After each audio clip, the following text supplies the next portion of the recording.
प्रिय छात्रों, आपके सामने जो प्रश्न है, कौन सा वायु प्रदूषक नहीं है? तो कौन सा निम्नलिखित में, तो निम्नलिखित माने आपके सामने ये 4 विकल्प हो गए। अब वायु प्रदूषक माने वायु को खराब करते हों, वायु में बदबू फैलाते हों, वायु को खराब करते हों। तो यहाँ पर देखिए, कार्बन डाइऑक्साइड है तो ये धुआं होती है, तो ये बहुत हानिकारक है, अपन तो इसको खुद छोड़ते हैं, अच्छी कहाँ से हो गई है। सल्फर डाइऑक्साइड, इससे अम्ल वर्षा होती है और वाहनों से निकलती है सल्फर डाइऑक्साइड। अमोनिया और ख़तरनाक है ये। अच्छा जी, ऑक्सीजन है चौथे विकल्प में। ऑक्सीजन को पता क्या कहते हैं अपन? ऑक्सीजन को बच्चों में प्राणवायु कहते हैं। क्या कहते हैं? प्राणवायु। माने इससे ही जीवन है अपन लोगों का, इससे ही अपन लोगों का जीवन है, प्राणवायु है अपनी ये। तो ऑक्सीजन प्रदूषण फैलाती है? नहीं फैलाती है। तो कौन वायु प्रदूषक नहीं है? पता चल गया कि ऑक्सीजन नहीं है वायु प्रदूषक। अच्छा, ऑक्सीजन वायु में कितने % होती है? ऑक्सीजन वायु में कितने % होती है? तो ऑक्सीजन वायु में होती है 21%। अच्छा, वायु है क्या? बिल्कुल सही सोचा आपने। वायु बच्चों एक मिश्रण है। वायु क्या है? एक मिश्रण है। ये आपको यहाँ पर ध्यान रखना है।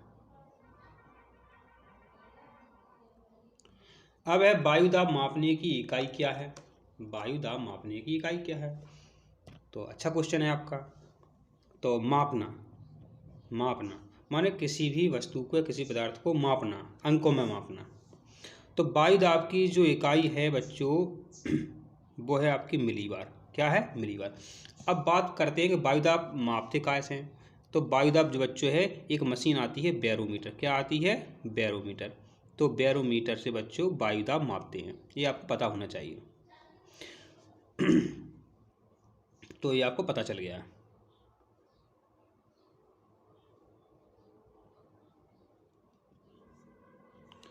उर्वरक जिसमें कम प्रतिशत, यहाँ पर ध्यान दें, उर्वरक जिसमें कम प्रतिशत नाइट्रोजन पाई जाती है, माने जो नाइट्रोजन गैस पाई जाती है। कैसी? कम। ध्यान देना, कम पाई जाती है। तो यहाँ पर हम ऑप्शन देखते हैं, तो कार्बनिक नाइट्रोजन जो उर्वरक होता है, तो इसमें कम प्रतिशत मात्रा में नाइट्रोजन होती है।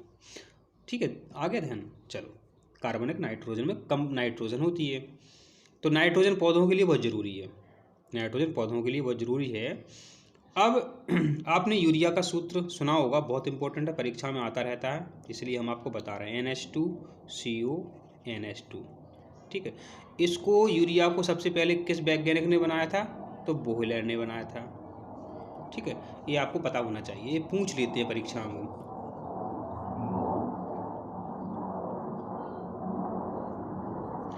आपका क्वेश्चन है, चिपको आंदोलन के नेता नेत्री कौन है? ठीक है, तो चिपको आंदोलन के नेता हैं बच्चों सुंदरलाल बहुगुणा। तो क्या है बच्चों? एक गांव है, बा का नाम है, गांव नहीं अब तो वो हो गया, राज्य है उत्तराखंड। क्या है? उत्तराखंड। उत्तराखंड में बच्चों एक चमोली नाम का जिला है, ये अपन गांव कह सकते हैं, अब जिला है अब तो ये चमोली। तो यहाँ पर क्या है, पेड़ पौधों को काटने के लिए एक कंपनी आई, तो पेड़ पौधों से सब महिलाएं क्या हो गई? चिपक गई। उन्होंने कहा पहले हमें काटो तुम, तब पेड़ों को काट पाओगे। तो वो महिलाएं चिपक गई, वो महिलाएं चिपक गई। अब चिपक गई तो कंपनी वाले ने शिकायत की अपने नेता से, तो फिर कंपनी को वापस कर दिया गया कि अब पेड़ नहीं काटोगे। तो महिलाओं ने चिपक कर पेड़ पौधों को बचाया था। और इस आंदोलन का जो नेतृत्व किया था, देखो एक आदमी आगे तो आना पड़ता है, एक आदमी आगे आना पड़ता है, तो वो थे आपके सुंदरलाल बहुगुणा।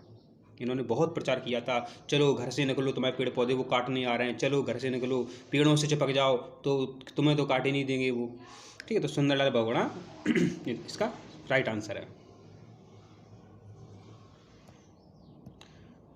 विश्व पर्यावरण दिवस, विश्व पर्यावरण दिवस कब मनाया जाता है? विश्व पर्यावरण दिवस 5 जून को मनाया जाता है। ठीक है, ध्यान देना, विश्व पर्यावरण दिवस 5 जून को मनाया जाता है। ये इतना इम्पोर्टेंट है कि ये हर साल आता रहता है, ध्यान देना। अब है विश्व पर्यावरण संरक्षण दिवस। ध्यान देना, विश्व पर्यावरण संरक्षण दिवस कब मनाते हैं? तो वो है 26 नवंबर। कब है? 26 नवंबर। विश्व पर्यावरण संरक्षण दिवस कब मनाते हैं? 26 नवंबर को मनाते हैं। ये भी परीक्षा में पूछते हैं, तो ध्यान देना आप।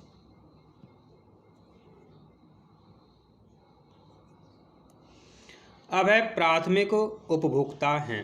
प्राथमिक माना होता है पहले, उपभोक्ता माने खाने वाले, उपभोक्ता माने खाने वाले, ठीक है।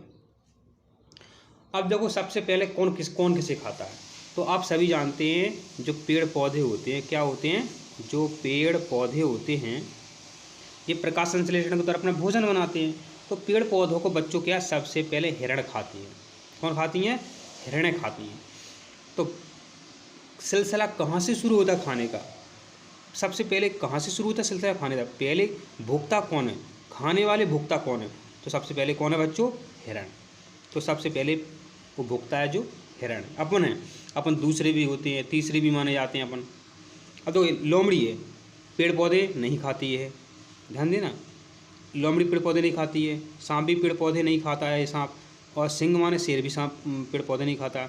तो ये क्या खाता है, देखो अब लोमड़ी सांप है, सिंह है, ये हिरण को खा सकता है, जैसे लोमड़ी हिरण को खा लेती है, शेर भी हिरण को खा लेता है, ठीक है।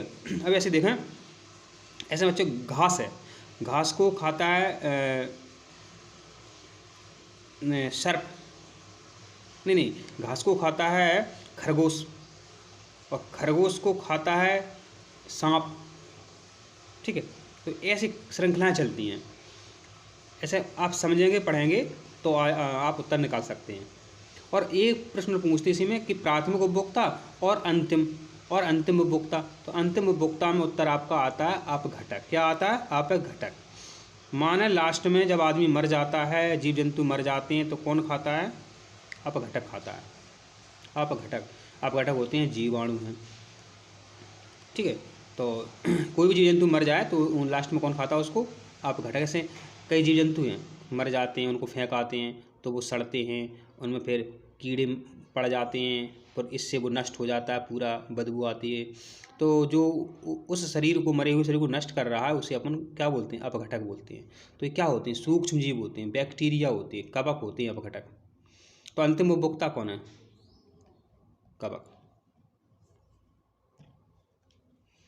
मरुस्थलीय क्षेत्र के ज़्यादातर जंतु होते हैं, माने जो रेगिस्तान होता है, वो जंतु जो हैं बच्चों, तो दिन में तो गर्मी पड़ती है, तो मतलब कैसे होते हैं, मतलब अब ये ऑप्शन में चलते हैं रात में सक्रिय, चलो ये तो उत्तर है ही, माने रात में घूमते फिरते हैं वो। दिन के दौरान सक्रिय, दिन में तो बहुत गर्मी पड़ती है, तो बेचारे दिन में कैसे जा पाएंगे, अपन नहीं जा पाएंगे गर्मी में। हर समय सक्रिय, जब दिन में नहीं जा पा रहा है तो हर समय सक्रिय वाली बात ही गलत हो गई। गर्मी के समय सक्रिय है, गर्मी में कौन सा जीव जंतु जाता है, तो बचा क्या आपका पहला, रात में सक्रिय। तो रात में क्या ठंडक रहती है, तो जो मरुस्थल के ये जो जंतु होते हैं वो रात में घूमते फिरते हैं अपने शिकार करने के लिए, अपना मतलब पेट पूजा करने के लिए।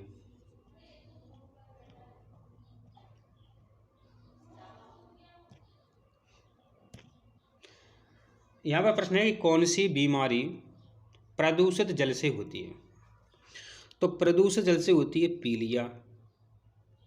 अच्छा, पानी है उसको क्या करते हैं अपन, खाते हैं कि पीते हैं, पानी पीते हैं, समझ रहा बात। तो पानी पीते हैं अपने, अच्छा तुमने पानी पी लिया, तो पी लिया, उसी से ही बनाया पी लिया। देखो बहुत ज़्यादा शब्द हिंदी में या अपने किसी में भी वो बनते हैं तो कुछ ना कुछ का रीज़न होता है।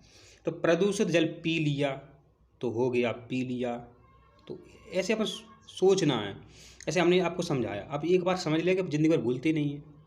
अब और देखो यहाँ पर जो मलेरिया है बच्चों, ये किस किस से होता है, ये होता है मादा मच्छर से, मादा मच्छर के काटने से होता है। दूसरी चीज़ यहाँ एक प्रश्न बनेगा कि जो मलेरिया है इसको कौन फैलाता है, इसको प्रोटोजोआ फैलाता है, प्रोटोजोआ के कारण मलेरिया होता है, ये भी आपको ध्यान रखना रहता है। कि जो मधुमेह बीमारी है बच्चों, मधुमेह बीमारी है, शक्कर की बीमारी है, ये किसकी कमी से होती है, ये होती है आपकी इंसुलिन, क्या, इंसुलिन हार्मोन की कमी से होती है। जब ये भयंकर हो जाती है तो पता है खाने के पहले इंजेक्शन लगाने पड़ते हैं। तो मधुमेह क्या है, डायबिटीज़ कहते हैं इसे।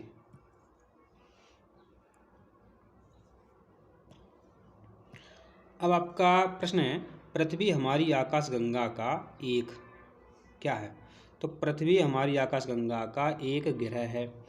अब यहाँ पर कई किताबों में ही गलत लिखा हुआ है, देख लेना आप। तो किताबों में लिखा है उपग्रह, कितनी गलत बात है। अपन ने पहले ग्रह जो थे पहले 9 थे, अब ग्रह हो गए 8, और पृथ्वी क्या है, ग्रह है। तो पृथ्वी हमारी आकाशगंगा का एक ग्रह है। जिसे हम नीला ग्रह के नाम से भी जानते हैं। तो सही उत्तर क्या है आपका? ग्रह है।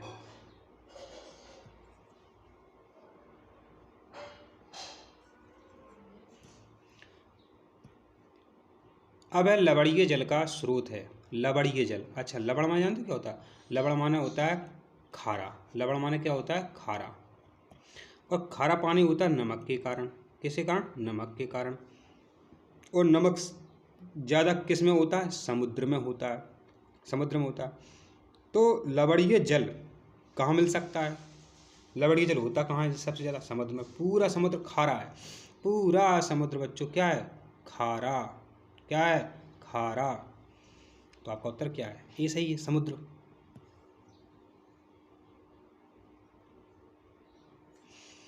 अब है भूमध्य रेखीय जलवायु होती है। तो भूमध्य रेखीय जलवायु जो होती है गर्म व आर्द्र।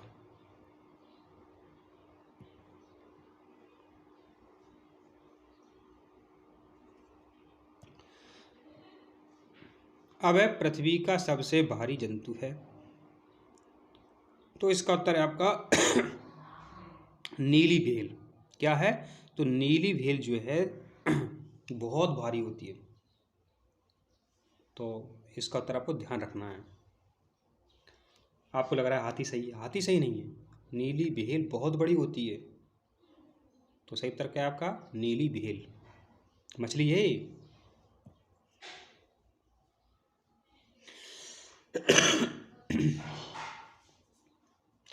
अब है आपका जो शीशा है, पीबी है, तो इसके कारण कौन सा प्रदूषण होता है? तो शीशा है जो पीबी है, इसके कारण बच्चों होता है वायु प्रदूषण। क्या होता है? वायु प्रदूषण। जो मोटरसाइकिलें होती हैं जो पेट्रोल में शीशा रहता है, पीबी रहता है, तो इसके कारण क्या है बच्चों? वायु प्रदूषण होता है।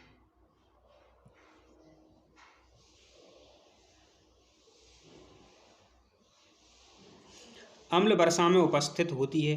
अम्ल वर्षा, अच्छा आपने एक नाम सुना है? तेजाब, सल्फ्यूरिक अम्ल। तो सल्फ्यूरिक अम्ल का सूत्र बच्चों ये होता है H2SO4। ठीक है, H2SO4। तो जो सल्फर है ये दिख रही है आपको, ये दिख रही है आपको। तो H2SO4 है क्या? ये H2SO4 क्या है? ये अम्लीय तो है, ये अम्लीय तो है। तो आपका उत्तर क्या है फिर बच्चों? पहला उत्तर आपका सही है। ये पहला उत्तर आपका सही है। SO2 और NO2 माने सल्फर डाइऑक्साइड और नाइट्रोजन डाइऑक्साइड के कारण अम्ल वर्षा होती है। इसके कारण जो बच्चों आगरा का ताजमहल है, आगरा का जो ताजमहल है उसको बहुत नुकसान हो रहा है। आगरा का जो ताजमहल है बहुत नुकसान हो रहा है, क्योंकि आगरा में क्या है? पेट्रोल बनाने वाली फैक्ट्रियां हैं। तो फैक्ट्रियों से क्या SO2 निकल रहा है और NO2 निकल रहा है। तो इससे क्या है? तेजाबी वर्षा होती है, अम्लीय वर्षा होती है। तो ये संगमरमर का बना हुआ ताजमहल, तो ये खराब हो रहा है। ठीक है, तो अम्ल वर्षा में क्या होता है? SO2 और NO2। प्रमुख प्रदूषण फैलाने वाला घटक है, तो इसको ध्यान से अपन को देखना है। जंतु, मनुष्य, हाइड्रोजन गैस, उपरोक्त में से कोई नहीं। अब प्रदूषण तो देखो फैल रहा है, प्रदूषण तो फैल रहा है। अब हाइड्रोजन गैस की बात करें तो ये प्रदूषण नहीं फैलाती है। ठीक है, तो अब यहाँ पर देखो जो मनुष्य है, मनुष्य ही सबसे यहाँ प्रदूषण फैलाता है। फैक्ट्रियों में, रोड पर, घर में, बाजार में, हर जगह मनुष्य ही क्या करता है? प्रदूषण फैलाता है। तो आपका उत्तर क्या है? मनुष्य।